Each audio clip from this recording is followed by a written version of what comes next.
Hello mga ka-tropa, mga ka-reels, mga ka-YouTuber pala, mga agimatero-agimatera, ritualista, mga gamot dyan, mga people, kumusta? Maraming salamat sa inyong pagtangkilik sa aking channel. Ito naman ang Agimatera Ritualista. Welcome to my channel, mga people. Bago ang lahat, shoutout, maraming salamat sa inyong panunood sa aking channel. Ito po ang aking pinapakita po sa inyo ay isa sa stick na may waga. Papakita ko po sa inyo lahat yan, people. Yan, sa malinaw. Bago ang lahat, manood kayo mula umpisa hanggang matapos ang aking video para mas lalo kayong lalo nyo makuha ang kwento nito kung para saan at paano gamitin, mga people. Diba? So, yan, lapag natin para mas maunawaan ang bawat isa sa ating people. Ito po ay pasumbalik na pendant. Ang pendant na pasumbalik, gagamitin mo lang, suot lang. Sa mga bibira, kung ikaw ay may kaalaman, pwede mo itong guhitan o sulatan ng mga orasyon. No? Ikaw nang bahala kung anong orasyon ang iba. Itapal mo dyan, mga kaibigan, mga katropa, mga kapatid, mga anakis. Yan po ay mainam na kaganatin lang sa ating katawan. Pendant. Para magiging matibay ka at hindi ka mabalikan ang iyong mga bira. Marami sa ating mga kapatiran na marunong sa itiman, nagninigal po, magawa na hindi maganda sa kapwa.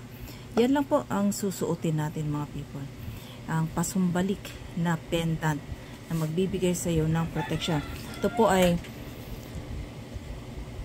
may taglay din pang itong taguliwas, mga people. No?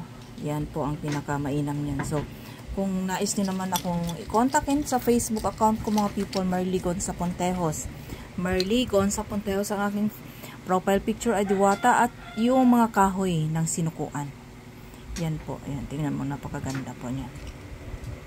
Okay? So, waterproof na rin yan, people, kasi nilagyan natin ng para kumintab at gumanda. Pasumbalik. Para pagka ito, meron kang ganito, ang ating mga gamit, people, ay kusa lang po yung gagana. Kung meron po kayong ganito, mga people, kung bibirahan kayo, kulang barang, babalik sa kanila. Slight lang, tatablan ka pa rin, pero slight lang, parang kakurot lang. Pagka ikaw naman ay binaril, at hindi inaasahan, safe ka dito, kasi babalik sa kanila ang bala.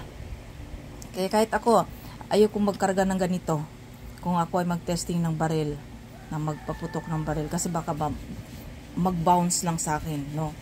Ganon. Yun, try ha. Ang ating mga gamit, mga people, ay kusa lang pong gagana sa tuwing tayo ay nasa kagipitan, no? Huwag nyo ipatesting ang isang bagay. Minsan, pinapatesting natin. Maaaring masira pag pinatesting, kasi hindi naman emergency yun. Hindi naman bigla ang nangyayari, sinadya mong paputukin. Kaya mawawalan ang bisa ng mga ito. Kaya ang payo ko lang sa atin, mga ka-agimatero-agimatera, mga manggagamot o ano ka man, na mahilig sa karunungang lihim, agimat at mga kalikasan. Ito po ay kalikasan. Wala pong itinanim dyan na kahit na ano. Pero pwede mo rin taniman yan ng mga orasyon. Sa susunod siguro gagawa ako na mayroong mga mutya sa gilid. Kaya yun, yung explanation ko, yun munang may ibabahagi ko sa inyo. Pambalik ng bira sa mga kulang barang, sa barel, at sa mga tigal po. Okay, people? Bye!